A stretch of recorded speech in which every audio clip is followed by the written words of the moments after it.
بسم اللہ الرحمن الرحیم۔ یہ حدیث بھی بہت پیاری حدیث ہے مبارکہ۔ اس کے راوی حضرت ابو ہریرہ رضی اللہ تعالیٰ عنہ، اور یہ کتاب مکاشفۃ القلوب امام غزالی رحمۃ اللہ تعالیٰ کی۔ حضرت ابو ہریرہ رضی اللہ تعالیٰ عنہ بیان کرتے ہیں کہ رسول اللہ صلی اللہ علیہ وسلم نے ارشاد فرمایا کہ کیا تم جانتے ہو کہ مفلس کون ہے؟ مفلس کون ہے؟ اے اللہ کے رسول، ہم میں مفلس وہ ہوتا ہے جس کے پاس نہ درہم ہو، نہ دینار ہو، نہ مال ہو، یعنی کوئی چیز نہ ہو، کسی قسم کا کوئی سامان نہ ہو، مال نہ ہو، نہ درہم و دینار ہو، کوئی بھی چیز نہ ہو۔ میرے آقا نے فرمایا میری امت میں سے وہ نہیں بلکہ میری امت میں سے مفلس وہ ہوگا جو قیامت کے دن نماز، روزہ اور زکوٰۃ لے کر آئے گا۔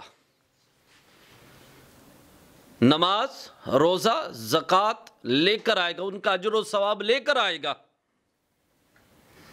مگر اس نے کسی کو گالی دی ہوگی، کسی پر تہمت لگائی ہوگی، کسی کا مال کھایا ہوگا، کسی کا خون بہایا ہوگا، کسی کو مار دیا ہوگا، کسی کا حق تلفی کی ہوگی، اللہ کسی کو اذیت پہنچائی ہوگی۔ تو اس وجہ سے جس چیز کو جتنا جتنا اس نے نقصان پہنچایا ہوگا،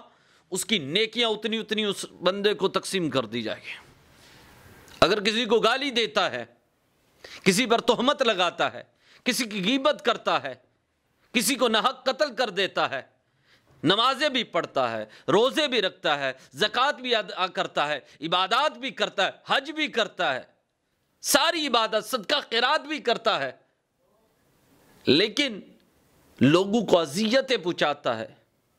لوگوں کی غیبتیں کرتا ہے، لوگوں کو گالیاں دیتا ہے، لوگوں کو برا بھلا کہتا ہے، لوگوں کا مال ہڑپ کرتا ہے، ناحق قتل کرتا ہے، کل قیامت کے دن اس کو اس کا بھی حساب دینا پڑے گا۔ میرے آقا نے فرمایا ایک شخص اس کے پاس آئے گا کہ اس نے مجھے گالی دی، اس کے بدلے میں اسے نیکیاں دے دی جائیں گے۔ ایک آئے گا اس نے مجھے ناحق قتل کیا، اس کو اس کی نیکیاں دے دی جائیں گی، یہاں تک کہ میرے آقا نے فرمایا کل قیامت کے دن اس کے ساری نیکیاں ختم ہو جائیں گی، لیکن کوئی لوگ پھر باقی بچ جائیں گے، وہ بھی سوال کریں گے ہم نے اس سے لینا ہے، ہم نے اس سے لینا ہے، اس نے ہماری غیبت کی ہے، اس نے ہمارا مال کھا دیا ہے، ہم نے اس سے لینا ہے۔ تو اس وقت پھر کیا ہوگا؟ اللہ اس کے گناہ اٹھا کر اس کے پلے میں ڈال دے گا۔ میرے آقا نے فرمایا اس کے گناہ اٹھا کر اس کے پلے میں ڈال دے گا، اور میرے آقا نے فرمایا اس سے بڑھ کر مفلس کوئی نہیں ہوگا جب اس کے پاس کچھ چیز نہیں ہوگی اس وقت دینے کے لیے،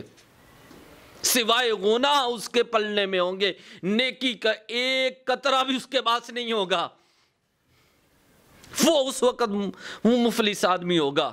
کہ جو اس وقت کوئی چیز اس کے پاس موجود نہیں ہوگی، تو رب فرمائے گا اٹھاؤ اسے اور جہنم میں پھینک دو۔ اللہ کے بندو، نمازیں تم پڑھتے ہو، روزے رکھتے ہو، زکوٰۃ دیتے ہو، عبادات کرتے ہو، اس کے ساتھ ساتھ صلح رحمی بھی کرو،